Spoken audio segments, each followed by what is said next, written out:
व्रतदान तप क्रियाफलं सहजानंद गुरु भजे सदा शरणागत पाप पर्वत गणयित्वा नत दिव्य सद्गुणम् अणुमप्यतुलं हि मन्यते सहजानंद गुरु भजे सदा। इष्टदेव भगवान स्वामिनारायण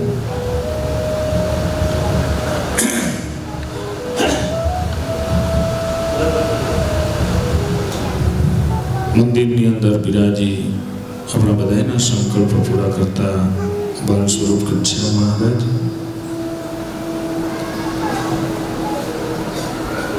ગુરુવર્ય પ્રાતસ્મરણીય જેમના આશીર્વાદ આપણી પર કાયમી રહેલા છે એવા પરમ પૂજ્ય પ્રાતસ્મરણીય જોગી સ્વામી મહારાજ, પૂજ્ય સંતોમાં મારી બાજુમાં બિરાજમાન પૂજ્ય હરિસ્વરૂપ સ્વામી, પૂજ્ય શાસ્ત્રી ઈશ્વરચરણ સ્વામી, પૂજ્ય ગોપાલ સ્વામી, પૂજ્ય શાસ્ત્રી કૃષ્ણવલ્લભ સ્વામી, પાર્ષદોમાં હમણાં જ જેમને દીક્ષા પ્રાપ્ત કરી એવા રાજ ભગત, ક્રિશ ભગત, દર્શન ભગત, હરિભક્તોમાં જે પૂજનમાં બેઠા હતા એવા અમારે બેંક મેનેજર હિતેશભાઈ, મારા ભૂતપૂર્વ વિદ્યાર્થી કતરિયા જયેશભાઈ, પ્રકાશભાઈ, આદિક યજમાનશ્રીઓ, આજુબાજુના કેટલાક ગામના નામ લો, તમામ ગામથી પધારેલા ભાવિક ભક્તજનો, વાલીઓ અને વાલા વિદ્યાર્થીઓને ભાવથી જય સ્વામિનારાયણ। આજે ગુરુ પૂર્ણિમાનો પાવન દિવસ। ગુરુ પૂર્ણિમા એ ભગવાન વેદ વ્યાસના વખતથી ચાલતી પૂર્ણિમાનો અવસર કહેવાય। આ અવસરે આજના દિવસે ભગવાન વ્યાસજીએ 18 પુરાણની રચના કરી, 4 વેદની રચના કરી અને સમાજને આપ્યું। સમાજને કેમ જીવવું એ આજના દિવસે ભગવાન વેદ વ્યાસે 4 વેદ આપ્યા, ત્યારથી એમનું પૂજન થાય છે, એટલે એમને વ્યાસ પૂર્ણિમા પણ કહેવાય છે અને ગુરુ પૂર્ણિમા પણ કહેવાય છે। ગુરુ પૂર્ણિમા, ગુરુનો અર્થ થાય ગુ એટલે અંધારું, ઋ એટલે પ્રકાશ। જે અંધકારમાંથી પ્રકાશ લેવા તરફ વાળે ને એને ખરા અર્થમાં ગુરુ કહેવામાં આવે છે। એવા ગુરુ પૂર્ણિમાના દિવસે બાકી તો દર વર્ષની જેમ જઈએ ને આપણે પૂજન કરીએ, 5-50 ફેર દક્ષિણા મૂકી દે અને કહે કે અમે તમારા ચેલા ને તમે અમારા ગુરુ, એક ચાલતી પરંપરા છે। પરંતુ ખરા અર્થની અંદર ગુરુ છે એ આપણને અંધકારમાંથી પ્રકાશ તરફ લઈ જાય, આપણે જ્યાં હોય ત્યાંથી ઉન્નતિ તરફ લઈ જાય, આપણા જ્યાં હોય ત્યાં આપણે આગળ લઈ જાય, એને ખરા અર્થમાં ગુરુ કહેવામાં આવે છે। જીવનમાં પહેલા ગુરુ મા બાપ છે, બીજા ગુરુ શિક્ષા ગુરુ ગણાય અને ત્રીજા ગુરુ આધ્યાત્મિક ગુરુ કહેવાય। એવા ગુરુના પૂજન માટે જ્યારે તમે બધા એકત્રિત થયા છો ત્યારે આપણા જીવનની અંદર આપણે આગળ વધવા જોઈએ તો ખરા અર્થની અંદર આપણે ગુરુનું પૂજન કર્યું કહેવાય। આપણા જીવનમાં આપણે જ્યાં હોય ત્યાંથી કંઈક ઉન્નતિ તરફ જવા જોઈએ તો એ ખરા અર્થમાં પૂજન કર્યું કહેવાય। અમારે ગુરુ તરીકે જ્યારે બેઠા હોય ને ત્યારે ગુરુનું કામ છે આમ તો નિંદામણ કરીને ખેતર ચોખ્ખું રાખવું। અત્યારે તમે ખેડૂ બેઠા એટલે એવું દ્રષ્ટાંત દો, ખેતર ચોખ્ખું ન રાખે ને ખેડૂ નકામો, અને ગુરુ જો અંતઃકરણ ચોખ્ખું ન રાખે તે ગુરુ નકામો। અંતઃકરણ ચોખ્ખું કરવાનું કામ ગુરુનું છે। જેમ ખેડૂતને ખેતી કરીને ખેતર ચોખ્ખું રાખવાનું કામ કરી અને મોલ ઉગાડવું એનું કામ છે, એમ અંતઃકરણ ચોખ્ખું કરી અને ભગવાન સુધી પહોંચાડવાનું કામ છે ને એ ખરા અર્થમાં ગુરુનું છે। એ કામ થાય ને તો જ ગુરુને લાયક કહેવાય। બાકી તો ચાદર પસડી દેજે, તારું કલ્યાણ થવું હોય તો થાય, મારી શિયાળાની ટાઈટ તો જાય, એવા ગુરુની વાત નથી। એટલે ભગવાનને પ્રાર્થના કરીએ। આપણે જો કે આમાં હું બહુ કંઈ માનતો નથી ગુરુમાન શિષ્યો એમાં કે આપણે બધા જ ભગવાન આપણા બધાના ગુરુ છે ને આપણે બધા જ ભગવાનના બાળક છીએ એમ માનીને આપણે એકાને પરંપરા ચાલી આવે છે, એટલા માટે આપણે ગુરુ પૂર્ણિમાનો ઉત્સવ કરીએ છીએ। જેથી કરીને આપણી ભારતીય સંસ્કૃતિ જળવાઈ રહી. આ નાના બાળકોને ખબર પડે મા બાપ પણ ગુરુ કહેવાય, નહીતર વિદેશની જેમ થઈ જાય. વિદેશમાં ફાધર ડે મધર ડે આવે ને તેથી એક વખત તમને પગે લાગવા આવે તમારો દીકરો, તેથી જ મોઢું જોવા આવે. એને ગુરુ હું મા બાપ ગુરુ કહેવાય, મા બાપની સેવા કરવી જોઈએ. એ ભારતીય સંસ્કૃતિ સિવાય બીજે નથી જોવા મળતી. અને એ જાળવી રાખવા માટે થઈને આવા ઉત્સવો સમયાઓની પરંપરા જાળવી રાખવાનું કામ આ સંતો કરી રહ્યા છે. કેમ કે એ જળવાશે તો તમે આજે તમે તમારા મા બાપ તરીકેની તમારું બિરુદ છે, તમારા છોકરાઓ તમારી સેવા કરશે. નહીતર દિન પ્રતિદિન વાયરો પશ્ચિમી વાતો જાય છે, અને પશ્ચિમી વાયરો ન વાય આપણા જીવનમાં એની અસર ન થાય, બાળકો પણ આપણી સેવા કરતા રહીએ. આ ગુરુકુળોનો મૂળ ઉદ્દેશ શું છે? સંસ્થાઓ તો ઘણી છે, અહીંયા વડોદરાથી છે, જુનાગઢથી બધા અહીંયા બાળકો ભણવા મૂકવા આવે. સુરતથી અમારા આજને આપણે પાર્ષદ દીક્ષા આપી એ સુરત રહીએ છે. એક વખત અમારે જગદીશભાઈને અને ચંદ્રિકાબેનને તાલીઓથી બધાઓ કે એમને એમના માણસો દીકરાને આજે સંસ્થામાં કામ કર્યું છે. બહુ અઘરું છે. ગમે એટલા હોય ને હચવાતા ના હોય ને તોય નહોતી. ગુણિયલ દીકરો તૈયાર થયો હોય, 12 ધોરણ સુધી ભણ્યો હોય ને પછી એમ કે મારે સાધુ થઈ જવું છે, અને એના મમ્મી પપ્પા એમ કે ના દીકરા જા. એ તમે ખાલી વાત કરીએ ને, આમ તમે આખા ઉત્સવની અંદર એક હાર્દ હતું ત્યારે બધાના હૃદયની અંદર આમ બધાની આંખો ભીની થઈ ગઈ હતી. હું જોતો હતો. એક તમે કદાચ કરોડો રૂપિયા દાનમાં દેવા હેલા છે. દીકરાના દાન દેવા એ અઘરા છે, અને એ પાછા ક્યાં દઈ શકાય, અને કેવી પરિસ્થિતિઓમાં અત્યારે તમે બધાએ સાંભળો છો. નેગેટિવ પરિસ્થિતિઓની વચ્ચે એવી પરિસ્થિતિઓમાં પણ એક વિશ્વાસ રાખવો કે એ વિશ્વાસ સાથે એમને દીકરાનું દાન સંસ્થાને સમર્પિત કર્યો છે. અમે તમને વિશ્વાસ આપીએ છીએ જગદીશભાઈ કે તમારું દીધેલું દાન આ સંસ્થા દ્વારા, આ સંતો દ્વારા, આ સમાજ દ્વારા એ ફૂલ ખીલી અને તમારા બંનેના મા બાપના નામ રોશન કરે એવો બનશે.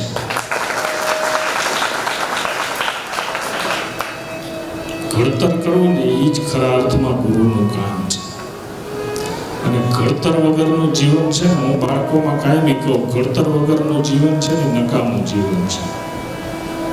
જો તમે ઘડાયેલા નહીં હો તો સમાજમાં કોઈ દિવસ ઉપયોગ નહીં આવો. ઘડાયેલી વસ્તુ છે ને પછી પથ્થર હોય, માટી હોય, સજીવ હોય કે નિર્જીવ હોય, જે માણસ જે વસ્તુ ઘડાણી હશે ને એ જ બીજાના ઉપયોગમાં આવશે. બાકી અણઘણ વસ્તુની જરૂર નહીં પડે. એમ સમાજમાં તમે સમાજને ઘડતરરૂપ બનાવશો ને તો જ સમાજ બીજાને ઉપયોગમાં આવશે ને એવો સમાજ તૈયાર થશે. અને ભવિષ્યમાં આપણે એવો સમાજ અહીંયાથી તૈયાર કરવો છે કે દેશ અને દુનિયાની અંદર નામ ના કહેવાય કે નહીં, ઘડેલો સમાજ જોવો હોય ને તો જાઓ કર્મણ ગુરુકુળે. આવો સમાજ આપણે તૈયાર કરવો. અને એના પાયામાં અમારે સંતોનું બળ પહેલા જોઈએ. આમાં બેઠેલા ઘણા બધા વાલીઓ પણ છે. હું તો કોઈ બબે દીકરા હોય અને કોઈ જો તમને એમ કહેતું હોય કે મારે સાધુ થઈ જવું છે તો રજા આપી દેશો.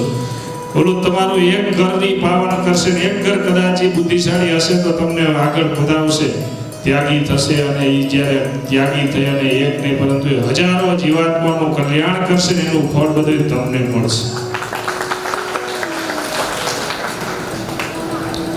અહીંયા ઘણા બધા આજે કાર્યક્રમો થયા. એક એક કાર્યક્રમ તમે જુઓ, મહોત્સવની વાત થઈ.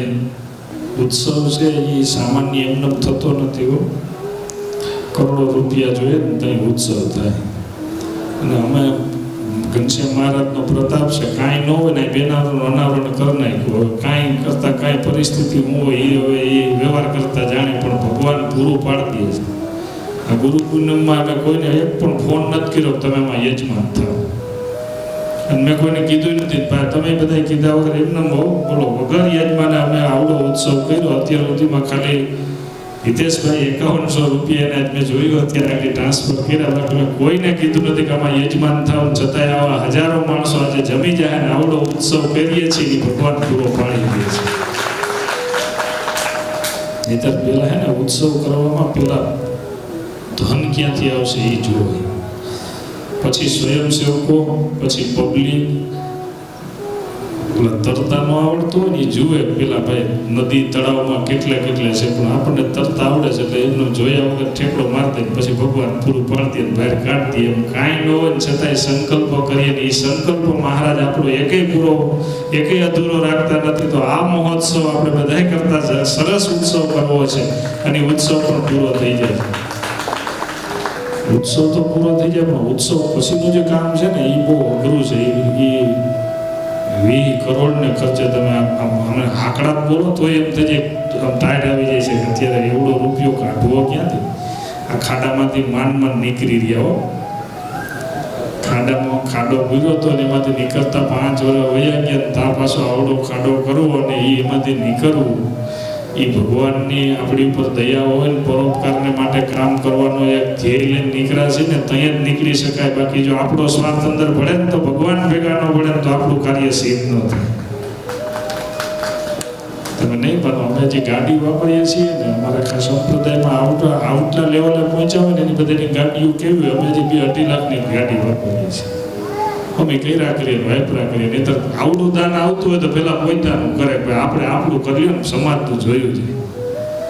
પણ અમે એવું નક્કી કર્યું છે કે ભાઈ કાંઈ નહોતું ને ભગવાને આપણને એટલું બધું ભગવાન આપણું કરે છે તો આપણા માટે નથી કરતા, એ આપણા ગરીબ માણસો માટે કરે છે. ને આપણે આ ગરીબ માણસો અહીંયા ગરીબ ન રહીએ ને એવા સંકલ્પથી આપણે આ કામ કરીએ છીએ. ગરીબ ન રહેવા જોઈએ. જેમ કચ્છમાં વર્ષો પહેલા ગરીબી દૂર થઈ, એમાં સમાજમાંથી ગરીબી દૂર થાય. અને હું દેવાનું એટલે જ કહું છું, તમે આ વાત કરશો ને તો સુખી થશો, લેહો ને તો દુઃખી થશો.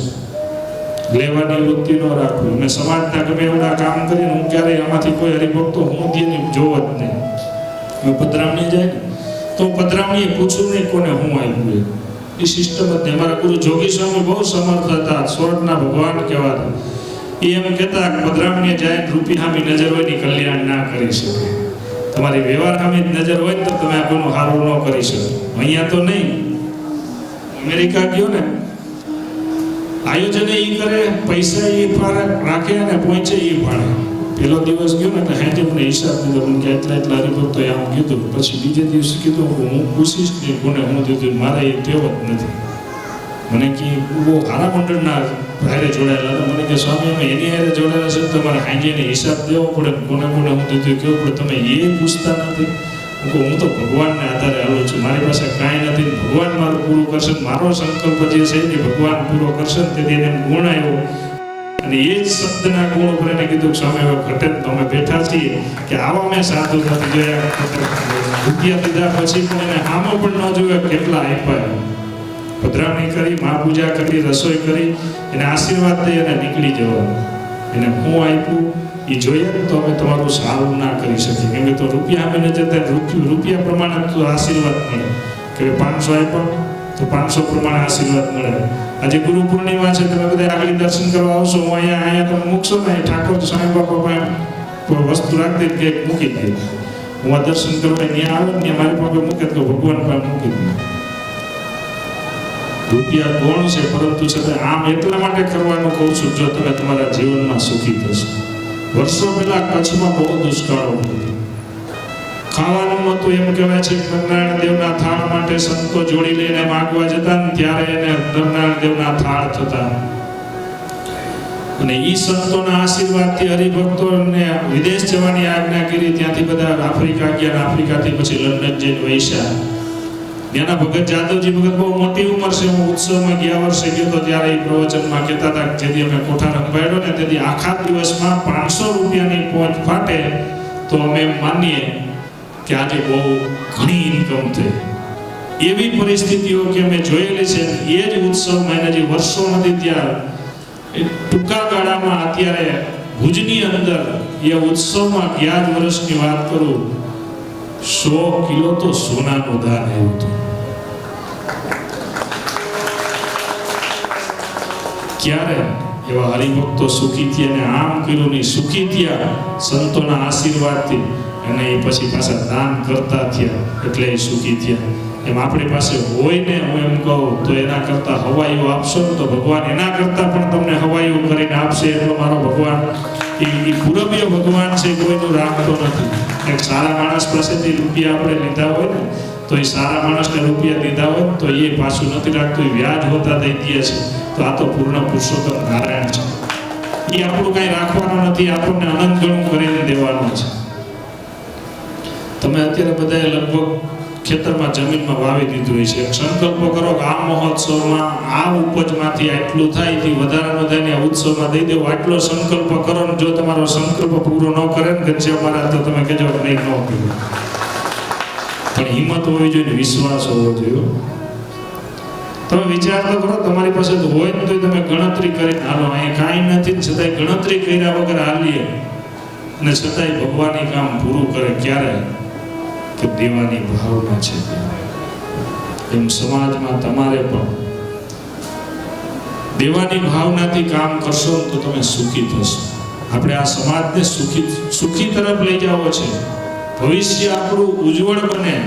તમે મને એક સંકલ્પ હતો, અમે તો આટલા વર્ષોથી આ ફરીએ હરિભક્તોને કહીએ પ્રેરણા કરીએ તેમાંથી કંઈક કરીએ. મેં એવો સંકલ્પ કર્યો નીકળ્યા ત્યારે અમારે પાછળના સંતોએ ક્યારેય માગવું ન પડે ને ભગવાન કોઈ પાસે લાંબો હાથ ન કરાવતો. માગવું તો 1000 હાથવાળા પાસે માગજે પણ પોતા કોઈ વ્યક્તિ પાસે માગવું ન પડે ને. મારા નાના સંતોએ ક્યારેય કોઈ પાસે લાંબો હાથ ન કરે ને એવું કરવાનો સંકલ્પ હતો ને. એટલે ભગવાને આપણો એવડો પ્રોજેક્ટ પાસ કર્યો કે મફત ભણશે ગરીબ બાળકો ને, છતાં એમાંથી રૂપિયા સરકાર આપશે ને હજારો નહીં પરંતુ લાખો અને કરોડો રૂપિયા સરકાર તરફથી મળશે આ સંસ્થાને અને ગરીબ બાળકો ભણશે.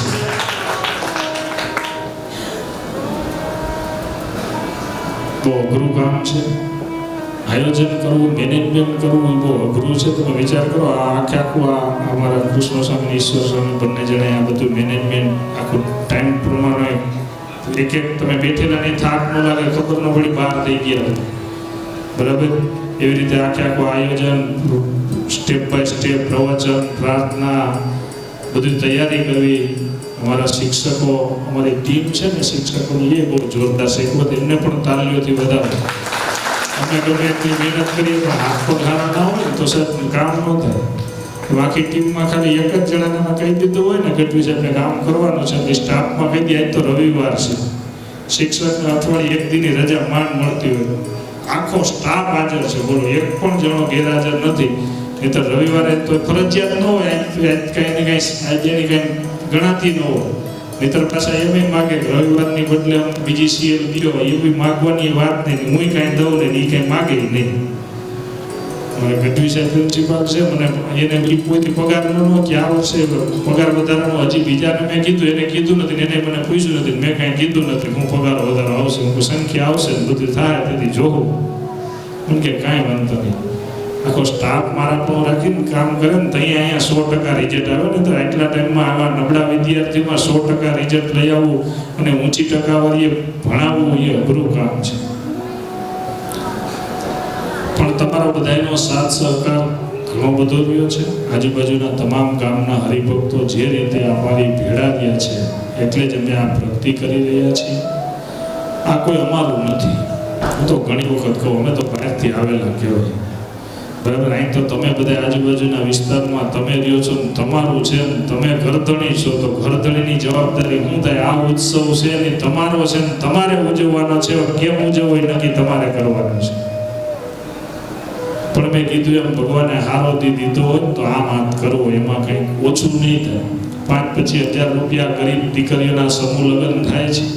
ભગવાને કેવો ખર્ચો પૂરો તમે વિચાર તો કરો. પહેલા જ સમૂહ લગ્ન હિતેશભાઈ ખાતામાં 28,000 રૂપિયા હતા, નક્કી કર્યું આવડો ઉત્સવ કરવો. સંતો મને કે સામે પણ તમે વાત કરો છો, આ કરોડો આ લાખો રૂપિયાનું કામ છે, આપણી પાસે કંઈ છે નહીં, તમે એમ કહો કે આ કરવું કેમ થાય? હું મહારાજને યાદ કરીને જંપ લાવું. પેમ્પલેટ પર છાપીને તૈયાર કર્યું, પેમ્પલેટ હજી મૂક્યું ને 1 કલાકમાં એક જ જણાએ અમેરિકાથી ફોન કર્યો, સ્વામી કેટલો ખર્ચ થાય? હું કહું 51 દીકરીઓને 1-1 લાખ ગણો તો 51 લાખ થાય. મને કહું એકલો 51 લાખ આપી દઈશ.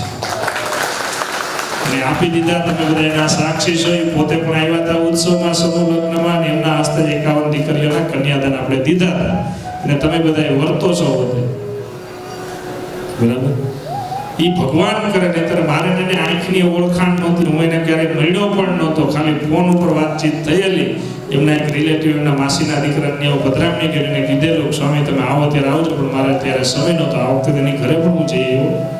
પણ કહેવાનું એ છે કે તમારો જો ભાવ સાચો હોય ને તો તમને વસ્તુ મળે ને મળે. મહારાજના વખતમાં એક ભગવાન દાસની કથા આવે છે. ભગવાન દાસની માએ કીધું, બેટા તું ભગવાન ગોતવા જા. અરે માં, આવા કળી કાળની અંદર ભગવાન ક્યાંથી મળે?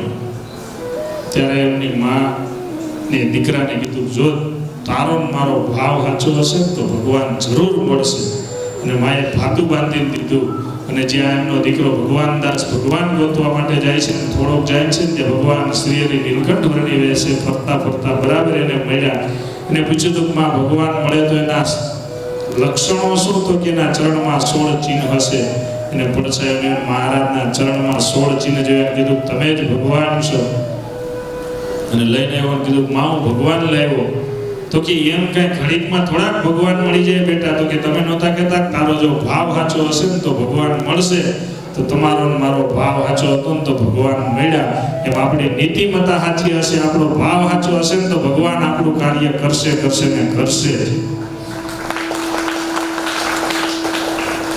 પણ આપણી નીતિમત્તા સાચી હોવી જોઈએ, આપણો ભાવ સાચો હોવો જોઈએ. જીવનમાં હું કાયમી માટે બાળકોને કહું અને બધાને પાઠ શીખવાડું, જીવનમાં એક અનીતિ ના કરવી, નીતિમત્તા અને કર્તવ્યતા આ બે ગુણ તમારામાં રાખજો. તમે કોઈ દી દુઃખી નહીં થાવ. ગમે ત્યાં જશો, દુનિયાના છેડે જશો, એક કામમાં કોઈ દી થાકવું નહીં. પડ્યું ઘસાઈ કટાઈ જવા કરતાં વપરાઈને ઘસાઈ જવામાં વધારે માલ છે. કામ કરવાથી માણસ આપણી પાસેથી કામ લેશે. હું સ્ટાફમાં એ જ કહું, 2 હાથથી અને આપણા શરીરથી જ કામ લેશે, વધારે નહીં લઈ શકે. આપણી 24 કલાકથી વધારે કામ નહીં લઈ શકે. કદાચ 24 કલાક કામ કરવું પડે, તેમાં આપણે કંઈ મરી નહીં જાય. કામમાં કોઈ દી થાક ના લાગવો જોઈએ. આજે મારી આવડી ઉંમર છે, હું સવારે 5 વાગે ઉઠું ને રાતના 11 વાગ્યા સુધી હજી આજની તારીખમાં હું કાર્યરત રહેવાને હું પોતે જાતે મારું કામ કરું, હજી કોઈને કરવા પણ નથી. તૈયાર પાછળ સંતો જોઈએ તો એમ થાય કે આપણે પણ કરવું જોઈએ. નહીતર અત્યારે તમને ખબર છે ને, અમારા સંતોમાં દોણી ઉપાડવાનો નથી જડતો. અને આજે આટલા જુવાન સંતો પાછળની ટીમે તૈયાર થવા માંડી. એ બધી ક્યારે થાય કે એને કંઈક જોતા હશે ને, વાલી જોવે તો જ રજા આપ્યો કે મારો દીકરો ગયા પછી ત્યાં કંઈક અમારું નામ રોશન કરશે કે નહીં, એ મારો દીકરો આગળ વધશે કે નહીં. તઈએ રજા આપે, નહીં ત્યારે એમનો કોઈ દે નહીં, જોયા વગર કોઈ ના રજા આપે. હજી તો આપણું સપનું જેમ વિદ્યાર્થીઓમાં છે, અમારા ત્યાગીમાં મોટું સપનું છે. ભવિષ્યમાં આપણે ઘણા બધા ત્યાગી કરવા છે અને તમારા માધ્યમથી થશે. અમારે તો કંઈ હોય નહીં, અમે તો વાત કરી જાણીએ. પણ મેં તમને કીધું એમ તમે એવો સંકલ્પ કરજો, જો આપણો દીકરો સાધુ થવાનું કેમ તો રજા આપી દે. કે ભરતભાઈ સાવલી કેમ કે મેં કીધું 2 જણ 2 હશે, મને કે તમે તૈયાર કરજો કે મારી કંઈ ના નથી. હવે જો દામનગરવાળા ભાઈ બેઠા, હું નામ ધર્મેશભાઈ બેઠા છે, એને અહીંયા 2 દીકરા મૂકી દીધા છે. મેં કીધું છે એક રાખી લો. મને કે કાંઈ વાંધો નહીં સામે તમને દીધો કે મારી કંઈ ના નથી, તમે તૈયાર કરી દેજો. બીજા ઘણા છે. હમણાં તમારે જો મોટા માંડવાથી બેઠા છે, એને મેં આવ્યા હતા બીજા દીકરાને મૂક્યો. મેં કીધું એકાદન રાખી લેતો, મથુરભાઈનું એકાદન રાખી લેતો વાંધો નહીં. મને કે સ્વામી એવા ક્યાંથી ભાઈ, બીમાંથી એકાદન રાખવું હોય તો છૂટી છે. મને આવું કિનારને એકવાર તાલીઓથી વધાવો નહીં તો ના પડતી હો. લઈ જાય ગુરુકુળમાંથી ખાલી વાત સાંભળે ને તોય કે ના ભાઈ અમારે કંઈ કરવું નથી. એટલે બીજું વિશેષ કહેવાનું નથી. તમારો બધાનો સાથ સહકાર રહ્યો છે. આ ઉત્સવને હવે ટૂંકો સમય છે, દિવાળીના દિવસો છે, એટલે અત્યારથી જાહેરાત એટલા માટે કરી દઈ તમે કામમાંથી આટો પી લી. ધનથી સેવા થાય એટલી કરવી, પણ તનથી સેવા કરવી એ મોટી વાત છે ને. કયો હવે તો વાંધો નથી. મેં પહેલી વખત ઉત્સવ કર્યો ને તમારા કુંવરજીભાઈ આ તેથી તો ભરત નહોતા, ગજુભાઈની 4-5 જણા તમારા આગેવાન બેઠા હતા. મેં કીધું આવડો ઉત્સવ છે એ તો જોઈ લઈએ કે આખા ચૂડા તાલુકામાં આવડો ડોમ નથી નખાણો. તમે આવડા ડોમની વાત કરો છો, આમાં કેમ થાય? પણ મને આત્મવિશ્વાસ હતો. પછી હોપી દીધા પછી હું જોઉં નહીં. ગજુભાઈ મેં કીધું રસોડામાં મને કંઈ ચિંતા છોડતી, એ બાજુ અલીમાં તમારે જોવું નહીં પડે. પછી કે 7-8-10 જણા એ બાજુથી બધા વેર ગયા. અમારા નનુભાઈ છે, મારી આત્મીયતાથી પહેલેથી જોડાયેલા છે. હું આવ્યા પછી દર અમારી આપણી સભામાં સમય ઉત્સવમાં હોય જ. નનુભાઈ ગજુભાઈને કીધું કે રસોડાનું મેં સંભાળી લઉં તો વાંધો નહીં. કોક એવું હોવું જોઈએ ને. તો ગમે એવા સભાને સારી વાતો કરીએ ને તમે જમવા જાઓ ને થારી મારું ને કે રામી ઠીક હવે વાતો કરતા ખાવામાં ક્યાં ઠીક. પણ જમવામાં સંતોષ થવો જોઈએ.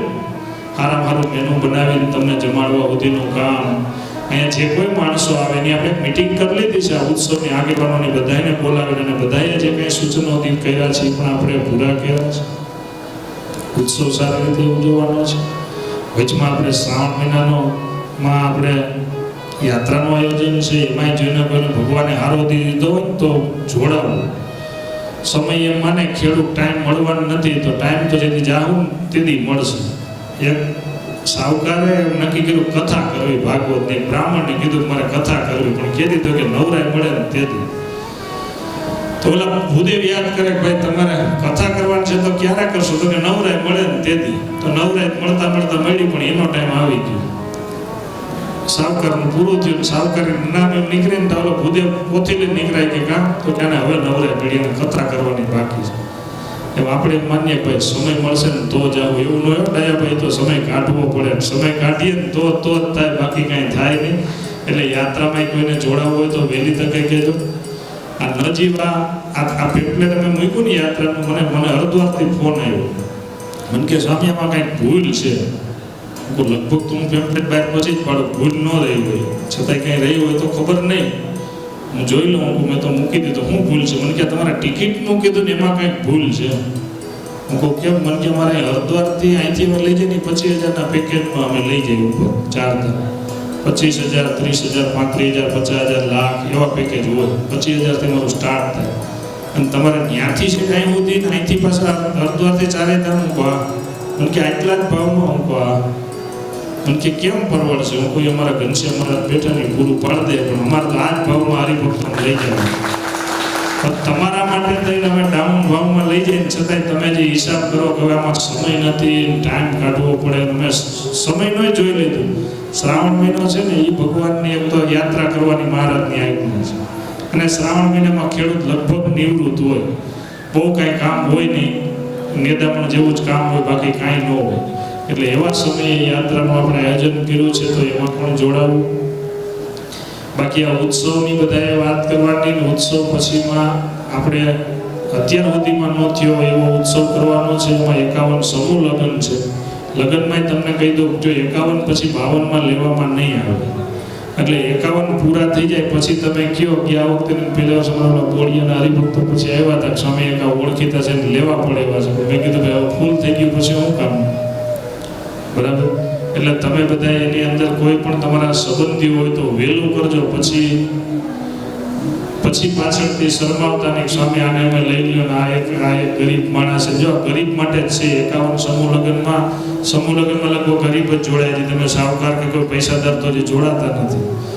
એટલે એના માટેનું આયોજન છે. ગરીબ દીકરીઓના ને પૂન મળે એવા ધ્યેયથી ગરીબ માણસોને ઘર બચી જાય, ગરીબ માણસો મોટા ખર્ચાથી બચે એવા ધ્યેયથી આપણે દર વર્ષે સમૂહ લગ્ન કરીએ છીએ. એની પણ તમામે નોંધ લેવી. અને પાછું દિવાળીના દિવસો છે અને આ વખતે અઘરું એ છે કે હજી વડતાલનો ઉત્સવ પૂરો થાય છે 15 તારીખે અને 16 તારીખે આપણો ઉત્સવ ચાલુ થાય છે. અને વડતાલમાં પાછી આપણે મોટી જવાબદારી છે, 4-5 સમિતિઓમાં આપણે ત્યાં પણ છે અને એ પૂરો કરીને સીધો અહીંયા ઉત્સવ ચાલુ થાય છે. એટલે અમે તો માનો કે અત્યારથી જ કાર્યરત રહેવું ને માંડ ભેગું થાય, પણ એટલા અહીંથી તાલી ન પડે. મોદી સાહેબ કે એમ સૌનો સાથ ને સૌનો વિકાસ, એમ આ બાજુના વિસ્તારનો વિકાસ થાય.